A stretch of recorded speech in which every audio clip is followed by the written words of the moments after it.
सोमन्वदे ब्रह्मा चकारमर्दनम् शविष्ठवत्यन्नो दशा पृथिव्या निशशाहिमर्चन्दनो स्वराज्यम्। ॐ शान्तिः शान्तिः शान्तिः। मंच पर उपस्थित है सार्वदेशिक प्रतिनिधि सभा के सभी सम्मानित पदाधिकारीगण, दिल्ली प्रतिनिधि सभा, केंद्रीय प्रतिनिधि सभा से उपस्थित सभी सम्मानित पदाधिकारीगण, मंच पर उपस्थित सभी विद्वज्जन, आदरणीय स्वामी जी महाराज बड़ामानंद जी, सम्मुख बैठे हुए शुद्धि श्रोताओं, बंधुओं, एक गीत सुना था, बहुत पुराना गीत है। यदि छोड़ो कल की बातें, कल की बात पुरानी, नए दौर में लिखेंगे हम मिलकर नई कहानी। ये गीत सुनने में बहुत अच्छा लगता है। लोग इसे गाते भी हैं, गुनगुनाते भी हैं और सोचते हैं कि ये चीज़ बहुत अच्छी है। लेकिन इस गीत में एक और संकेत है जिसे समझने की ज़रूरत है। कहते छोड़ो कल की बातें। अगर कल की बातें छोड़ देनी पड़ेंगी तो क्या क्या छोड़ देना पड़ेगा? अगर कल की बातें छोड़नी है तो क्या क्या छोड़ना पड़ेगा, ये सोचो। हमें छोड़ना पड़ेगा दर्शन, हमें छोड़ना पड़ेगा उपनिषद, हमें छोड़ने पड़ेंगे अपने माता पिताओं के व्यवहार। भाई ये कहते हैं कि कल की बात जो बुरी है वो सब छोड़ दें, यहाँ तक तो ठीक था, लेकिन सभी बातें छोड़ दें, ये बात तो हजम होने वाली नहीं है। कहते हैं छोड़ो कल की बातें, कल की बात पुरानी, और नए दौर में लिखेंगे हम मिलकर नई कहानी।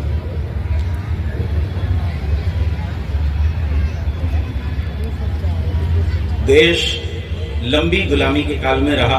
बहुत लोगों ने अपने बलिदान दिए। बलिदान से, अपने रक्त से सींचकर इस देश को इस स्थान पर लेकर आए हैं। देश ने बहुत उन्नति की है, बहुत उन्नति कर रहा है, बहुत उन्नति करेगा, इसमें कोई संदेह नहीं। हम एक बड़े राष्ट्र बनने की तरफ बढ़ रहे हैं, लेकिन इस सब के बीच में कुछ चीजें स्मरण करना जरूरी है, क्योंकि वो स्मरण नहीं करेंगे तो हमारा वर्तमान और भविष्य अच्छा नहीं होगा। कई बार हम कुछ लोगों से कहते हैं कि भाई साहब थोड़ा बहुत इधर ध्यान दो, थोड़ा समाज की तरफ, राष्ट्र की तरफ ध्यान दो, तो वो कहते हैं जी हमारी तो बीत चुकी है, अब तो आने वाला भविष्य ये बच्चे हैं, आप बच्चों पर ध्यान दीजिए, हमें छोड़ दीजिए। लेकिन एक प्रश्न आप लोगों से पूछना चाहता हूँ, उत्तर जरूर देना मुझे। जिसका वर्तमान बिगड़ा हुआ हो उसका भविष्य अच्छा हो सकता है? हो सकता है? जिसका वर्तमान खराब हो उसका भविष्य सुंदर हो सकता है? भविष्य उसका सुंदर होता है जिसका वर्तमान पुरुषार्थ से भरा हो, जिसका वर्तमान सुंदर हो। इसलिए जरूरत है अपने वर्तमान पर काम करने की। अतीत हमें प्रेरणा देता है, वर्तमान पर काम किया जाता है, तब भविष्य बनता है। आइए अतीत से थोड़ी सी प्रेरणा लें। अभी बहुत बढ़िया बात दादाजी ने कही, विनय जी ने, कि आजकल पूरे देश में एक चर्चा चली हुई है। मेरे पास समय बहुत कम है तो जल्दी जल्दी चीजें बता रहा हूं। अंबेडकर जी का नाम इस समय देश में बड़े स्तर पर लिया जा रहा है और अंबेडकर के नाम पर इस देश में बड़ा बवाल इस समय संसद से लेकर सड़क तक फैला हुआ है।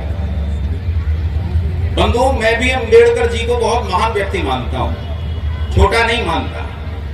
आजकल जो अपने आप को अंबेडकरवादी कहते हुए घूमते हैं या गले में नीले पटके डालकर समझते हैं हम अंबेडकरवादी हो गए, इनमें से एक अंबेडकरवादी नहीं है कसम खाने के लिए, एक भी नहीं।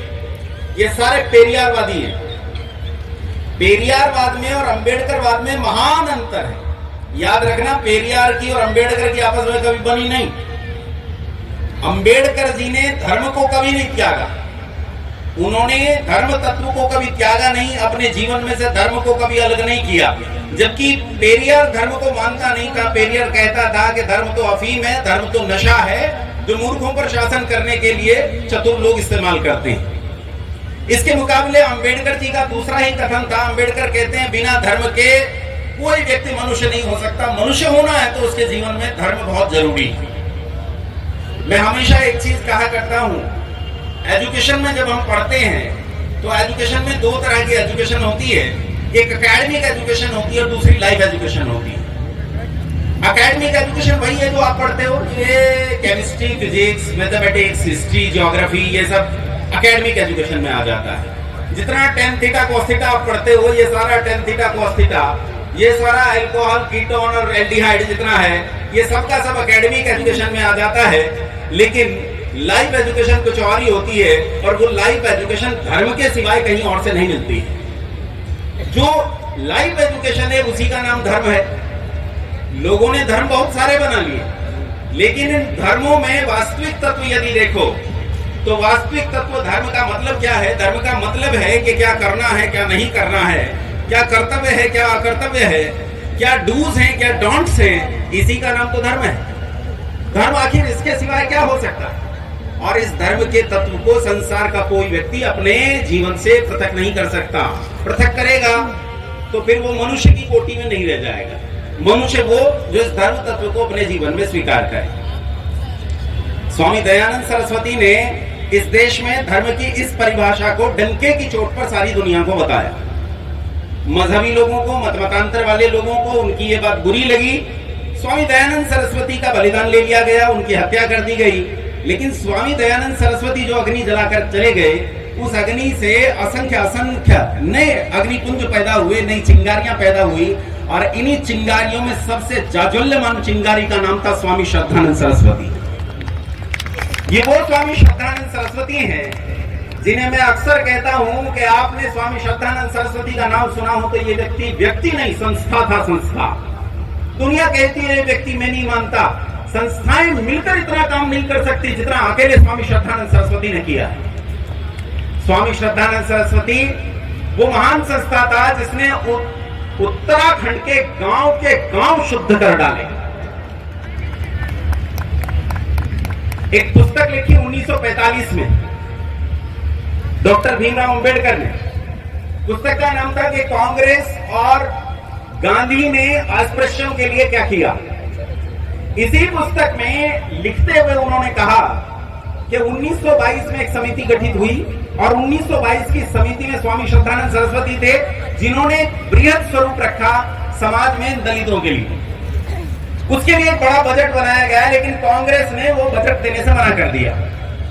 तब इसके आधार पर कहते हैं डॉक्टर भीमराव अंबेडकर कि कांग्रेस और गांधी ने अस्पृश्यों के लिए कुछ नहीं किया, और संसार में अस्पृश्यों का भगवान यदि कोई है तो वो स्वामी श्रद्धानंद सरस्वती है, और दूसरा कोई हो नहीं सकता। स्वामी श्रद्धानंद सरस्वती वो तोप है जिसके भीतर से निकले हुए गोले की गूंज आज तक सुनाई देती है। आज तक वो जामा मस्जिद हो या दूसरों के धर्मस्थल रहे हो, उन धर्मस्थलों से निर्भीक बोलने वाला यदि कोई पैदा हुआ तो वो स्वामी श्रद्धानंद सरस्वती था। बंधुओं, यहां से एक बात आपको कहकर जाना चाहता हूं। यही की एक घटना बहुत प्रसिद्ध है स्वामी श्रद्धानंद सरस्वती के संबंध में, कि यहाँ चांदनी चौक पर दुनिया की सबसे ताकतवर हुकूमत की संगीनें पकड़कर अपनी छाती पर लगाने वाला स्वामी श्रद्धानंद सरस्वती था। वीरता समाज का नेतृत्व करती है। मेरी बात ध्यान से सुनना, ये बहुत गहरी बात है, और आज के समाज पर लागू करके इसे समझने का प्रयास करना।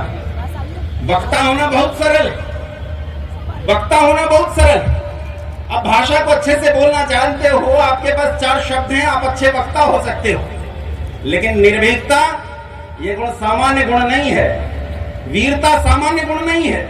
ये वीरता का गुण बहुत जरूरी है। और याद रखना, यदि आपको अपने समाज को उन्नति देनी है, आपको अपने राष्ट्र की रक्षा करनी है, अपने समाज की रक्षा करनी है, आपको अपने निकाय की रक्षा करनी है, तो इस निकाय की रक्षा के लिए सबसे जरूरी चीज है कि आप जो नेतृत्व चुनो वो नेतृत्व वीरता से भरा हुआ होना चाहिए। कायर लोगों को नेतृत्व देकर अपने समाज को बर्बाद कर लो। कायर लोग कभी राष्ट्र की रक्षा नहीं किया करते, कभी नहीं करते। वक्ता होना सरल है, लेकिन वीर होना ये आसान काम नहीं है, ये नैसर्गिकता है, और उसके बाद पुरुषार्थ पर खड़ा होता है। स्वामी श्रद्धानंद सरस्वती के भीतर ये वीरता कूट कूट कर भरी थी। आज जो लोग कहते हैं ना, जो कहा जाता है वीर भोग्या वसुंधरा, वो वीर भोग्या वसुंधरा एकदम सार्थक वाक्य है। इस सार्थक वाक्य को हमें अपने जीवन में उतारना चाहिए। स्वामी श्रद्धानंद सरस्वती ने न केवल दलितों के उद्धार के लिए अपना जीवन लगाया, अपितु उन्होंने इस देश में फैले हुए वो गरीब लोग जिन पर अत्याचार करके मुसलमान बना लिया गया था, उनके लिए वापसी का जो द्वार स्वामी दयानंद सरस्वती ने खोला था, उस द्वार को इतना चौड़ा किया कि उसके भीतर से भीड़ की भीड़ भीतर आ सके, हिंदू धर्म के भीतर। मित्रों, मैं अभी एक कार्यक्रम में गया था, बहुत बड़ा कार्यक्रम था। कार्यक्रम में इस देश के चुनिंदा 30 से 40 वक्ता आए हुए थे, चुनिंदा वक्ता थे, बड़े बड़े वक्ता थे। आप आश्चर्य करेंगे, दोपहर से पहले 4 सत्र हुए और चारों सत्र स्वामी श्रद्धानंद सरस्वती की भेंट चढ़ गए। उसमें बहुत बड़े बड़े संगठन आए हुए थे। उन्होंने अपनी बातें बहुत की कि हम ये कर रहे हैं, हमने ये किया, हमने ये किया, लेकिन एक का भी वक्तव्य ऐसा नहीं था तो स्वामी दयानंद सरस्वती और स्वामी श्रद्धानंद सरस्वती के बिना खाली चला जाए। मैं तो बहुत खुश हुआ, वहां बैठकर गौरव महसूस कर रहा था कि मेरे बाप के बिना किसी की हिम्मत नहीं है कि अपना वक्तव्य पूरा कर ले, किसी की हिम्मत नहीं। लेकिन बंधुओं, एक चीज आप लोगों से कहना चाहता हूं, मैं विनय जी के साथ एक चीज से बहुत सहमत हूं। विनय जी ने मुझसे पहले ये बात कही थी और मैंने उनसे उसमें एक बात जोड़ने के लिए जरूर कहा था कि हम लोगों को गले लगाना चाहते हैं कि हम दलितों को अपने गले लगाना चाहिए। जो लोग ये काम नहीं कर सकते वो क्या करेंगे? यदि आप दलितोद्धार की बात करते हो तो दलितोद्धार की बात करते हुए सबसे पहले आप ये देखो, आपके घर में जो स्त्री काम करने आती है, आपका भोजन बनाने आती है, आपके बर्तन धोने आती है या आपके घर में झाड़ू लगाने आती है, आप उससे कितना प्रेम करते हो? क्या वो आपकी चारपाई पर बैठ सकती है? क्या वो आपकी कुर्सी पर बैठ सकती है? क्या आप उस भाई को अपने गले से लगा सकते हो? क्या उस स्त्री को माताएं अपने गले से लगा सकती हैं? और नहीं लगा पाते हैं तो कुछ अभी समस्या है। इस समस्या को दूर करने के लिए प्रयास किया जाना चाहिए। दलितोद्धार के साथ साथ एक काम बहुत जरूरी है जो बहुत आवश्यक है। मित्रों, मैं जहां से रहता हूं, जहां मैं रहता हूं, जहां मेरा गुरुकुल चलता है, यह स्थान कोई सामान्य स्थान नहीं है। यह स्थान भी स्वामी श्रद्धानंद सरस्वती से जुड़ा हुआ। मैं जनपद मुजफ्फरनगर एक स्थान है पश्चिमी उत्तर प्रदेश में, कुछ लोगों ने नाम सुना होगा। अरे अब तो दिल्ली घेर के सुना दिया हमने। मुजफ्फरनगर में एक प्रसिद्ध जगह है, एक कस्बा है छोटा सा, उसका नाम है चरथावल। और चरथावल में गुरुकुल कांगड़ी के बहुत बड़े विद्वान हुए जिन्होंने कुछ दिन गुरुकुल कांगड़ी को संभाला था, 1 वर्ष तक कुलपति के स्थान पर। उनका नाम था आचार्य अभय देव। नाम सुना है सबने? वैदिक नाम वैदिक विनय नाम की प्रसिद्ध पुस्तक हुई है, वहीं इसी घर में पैदा हुआ। आचार्य अभय देव जी स्वामी श्रद्धानंद सरस्वती के शिष्य थे और स्वामी श्रद्धानंद सरस्वती ने आचार्य अभय देव जी के पिताजी में हमारे यहाँ आर्य समाज में आकर आज भी पत्थर लगा हुआ है, 4 मुसलमान राजपूतों की शुद्धि की थी और शुद्धि की दक्षिणा में 23 बीघा जमीन स्वामी श्रद्धानंद सरस्वती को दे दी। ये 23 बीघा जमीन आज स्वामी जी ने तो ली नहीं। स्वामी जी बोले भैया हम क्या करें, हमने तो अपना ही सब दे दिया, तुम ही सारा समाज को दे दो। वो आज समाज को दी गई, वो नहीं है, क्या हुआ क्या नहीं हुआ उस विवाद में मैं नहीं जाऊंगा, वो एक अलग विषय है। लेकिन मैं उस जमीन से हूं, उस जमीन पर स्वामी श्रद्धानंद सरस्वती के पांव पड़े और वहां शुद्धि का कार्य शुरू हुआ। लेकिन आज की परिस्थिति यह है कि जहां मेरा गुरुकुल चलता है वही आचार्य अभय देव जी का गुरुकुल है, ये जो मैं चलाता हूं। जहां आचार्य जी का गुरुकुल चलता है, जहां मैं गुरुकुल चलाता हूं, वो जगह चारों तरफ 95% मुसलमानों से घिरी हुई है। 95%, 95%। आप विचार करके देखो कि कहां हम जीते हैं, कैसे जीते हैं, हमारे बालक कितने सुरक्षित कितने असुरक्षित। नन्हे बालकों को हमें वहां से विस्थापित करके एक दूसरे स्थान पर स्थापित करना पड़ा। 80 बालक एक दूसरे स्थान पर पढ़ते हैं, वहां जाकर हम रहते हैं। आज पूरे देश की हालत यह है, बंगाल में एक जिला है 24 परगना, वो 24 परगना जिला और उसके आसपास के 9 जिले 90% मुसलमान रहते हैं वहां, 90%। पश्चिमी उत्तर प्रदेश में कैराना का नाम आपने खूब सुना होगा। विनय जी के बारे में बताऊंगा नहीं, अब वहीं से। तो कैराना जो है वो अकेला कैराना नहीं है, अकेले पश्चिमी उत्तर प्रदेश में ऐसे 100 कैराना है और उन कैराना में से एक मेरा भी है, चरथावल भी। कैराना, झिंझाना, थाना भवन, जल्लाबाद, चरथावल, ये पूरी की पूरी बेल्ट है, पूरा का पूरा देवबंद है वहीं, पुरकाजी है वहीं, जानसेठ है वहीं, ये सब के सब भरे पड़े हैं पश्चिमी उत्तर प्रदेश में, अकेले पश्चिमी उत्तर प्रदेश में। आज जिस संभल की बात हो रही है, उस संभल में बहुत बड़े उच्चाधिकारी हैं प्रशासन के, मैं नाम नहीं लूंगा, उन्हें समस्या होती है। मेरी घंटों बात हुई, उन्होंने कहा कि आचार्य जी दुनिया में सबसे बड़ा पलायन कश्मीर में नहीं हुआ, सबसे बड़ा पलायन इस संभल से हुआ, सबसे बड़ा पलायन संभल से हुआ। संभल, अमरोहा, बिजनौर और वहीं मुरादाबाद, ये इलाके ऐसे हैं जहां आबादी उनकी 50% से ऊपर जा चुकी। आज स्थिति यह है, मुरादाबाद में रस्तोगी नाम का एक बिरादरी रहती है जो स्वर्णकारी का काम करते हैं, सुनारी का काम करते हैं। और ये स्वर्णकारी का काम करने वाले रस्तोगियों की हालत यह है कि पहले ये इस इलाके के सबसे धनी संपन्नता वाले लोग हुआ करते। इनके द्वार पर बैठकर चप्पल ठीक करने के लिए किसी ने भी, मैं मेरे धर्म की रक्षा करने के लिए तैयार हूं, अपने धर्म को छोड़ने के लिए तैयार नहीं हूं। मैं अपना धर्म नहीं छोड़ूंगा। मैं मंच पर खड़ा होकर बड़े बड़े भाषण दूं कृष्ण जी के बारे में कि कृष्ण जी कितने बड़े चक्रवर्ती थे, कैसे चक्र सुदर्शन चलाकर उन्होंने दुष्टों का संहार किया, और ये नाचने गाने वाले लोग ये बर्बाद कर रहे हैं श्री कृष्ण को, और मैं ही उन कार्यों में लिप्त हो जाऊं, तो यह नेतृत्व तो नहीं हो सकता और राष्ट्र की रक्षा नहीं कर सकता। इसीलिए आपसे कहना चाहता हूं, स्पष्ट तौर पर यह कहना चाहता हूं कि अपने समाज को बचाना है तो अपने धर्म की रक्षा करो। मैंने थोड़ी सी बात आपके बीच में रखी, बहुत धैर्य से आपने सुना, बहुत धन्यवाद आप सभी को, सादर प्रणाम। बहुत बहुत आभार आदरणीय आचार्य योगेश भारद्वाज जी का। देखिए, जीवन सभी का एक जैसा ही है, उसको कौन किस दिशा में अर्पित कर देता है, इसी के ऊपर समाज का, मैं समझता हूँ, आगे बढ़ने का एक मार्ग प्रशस्त होता है। तो भाई योगेश जी ने अपना सारा जीवन गुरुकुलीय पद्धति को और स्वामी श्रद्धानंद द्वारा चलाए गए कार्यों को और उनकी सोच को आगे बढ़ाने के लिए जो दिया है, मैं समझता हूँ ये एक कांटों भरा पथ है। इनके लिए बहुत जोरदार तालियों द्वारा इनका अभिनंदन भी है और सबका आशीर्वाद भी इनको प्राप्त हो, जिससे और आगे काम कर सके। इन्होंने एक बात कही है कि प्रैक्टिकल काम को करना पड़ेगा। मैं जब आप किसी बात को कहते हैं तो उसका असर होता है।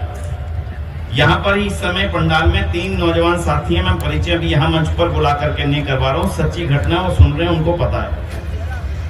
3 साल पहले आदरणीय जी हमने रिश्ते बचाइए का आह्वान किया होली पर। तीनों अलग अलग जगह के हैं, कहीं का, कोई कहीं का, कोई कहीं का। उनकी एक संतान थी। आज तीनों यहाँ मौजूद हैं। उन्होंने कहा, विनय जी आपने बोला था, वहां संकल्प दिलवाया था, और उसी संकल्प के बारे में हमने सोचा और ये तय किया कि कम से कम 2 तो होनी ही चाहिए। अब हमारी तीनों की 2-2 संतानें, तीनों यहाँ पे उपस्थित। आप ये सोचते हैं कि कहने का असर नहीं होता है अगर इसी बात को बार बार कहा जाए। इसलिए रिश्ते बचाइयों की जो मुहिम है, यही हिंदू समाज को बचाएगी और कोई चीज बचाने वाली नहीं। चाहे बड़े से बड़े राजनेता हमारे सिर पर हों, मजबूत से मजबूत, लेकिन वोट डालने के लिए तो एक सिर चल करके आएगा। वोट डालेगा तो सत्ता बचेगी, नहीं डालेगा तो नहीं बचने वाली। आने वाले समय में फरवरी में दिल्ली का हाल देख लेना, पता लग जाएगा। इसलिए बंधुओं, रिश्ते बचाइए, देश बचाइए, आर्य समाज की बड़ी मुहिम है। हर व्यक्ति को इसको चलाना पड़ेगा। एक सूचना देने के लिए आया हूं, डाक टिकट का विमोचन हुआ था और डाक टिकटें यहाँ पर उपलब्ध हैं हमारे स्टॉल पर, और सभी से आह्वान कर रहा हूँ, कम से कम 2-2, 3-3 उसके जो फ्लैप हैं पूरे 210 रुपए का एक है, उसमें सारी डाक टिकटें हैं। 5 रुपए की डाक टिकट है। जरूर अपने दिल्ली सभा के स्टॉल से उसको लेके जाइएगा, ऐसा मेरा सभी से अनुरोध है। और बंधुओं, 200वीं जयंती और 150वीं जयंती आर्य समाज की अगले वर्ष नवंबर में इसका भव्यतम समापन होगा दिल्ली में। तो दिल्ली के लोग उसके लिए तैयार हैं? आते ही हाथ उठे। अभी तो मन से हमारे अध्यक्ष महोदय भी सुन रहे हैं और देख रहे हैं, उनको उत्साह आना चाहिए। भाई 150 साल के इतिहास में आर्य समाज का सबसे भव्य और सबसे बृहद समागम होने वाला है 2025 के अक्टूबर के अंत में, अंतर्राष्ट्रीय आर्य महासम्मेलन 7 शताब्दी समारोह, 150 वर्ष का समारोह। तो आप सब लोग उस आयोजन को करने के लिए दिल्ली के लोग पूरी तरह तैयार हैं? तो ओम की ध्वनि जोर से बोलना जी, और जोर से, भारत माता की, आर्य समाज, तो तैयार हो जाइए।